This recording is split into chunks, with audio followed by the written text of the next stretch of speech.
Adesso con Ignazio Ingrao vediamo i particolari dell'intesa tra il governo e la conferenza episcopale.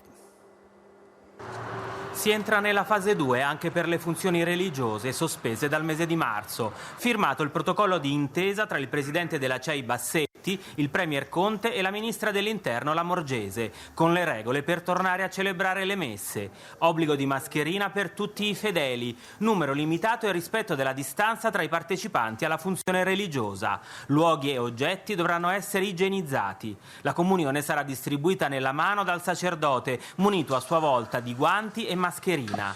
Non sarà consentito invece lo scambio della pace. Ai fedeli è fatto divieto di sostare sul sagrato alla fine della celebrazione e viene raccomandato di non far incrociare chi entra e chi esce. Le nuove norme saranno inviate a tutte le 26.000 parrocchie italiane ed entreranno in vigore lunedì 18 maggio, quando sarà possibile celebrare la prima messa feriale. La prima liturgia domenicale sarà il 24 maggio, solennità dell'Ascensione. Per i funerali sono già in vigore le nuove regole dal 4 maggio, che consentono le esequie con un massimo di 15 partecipanti.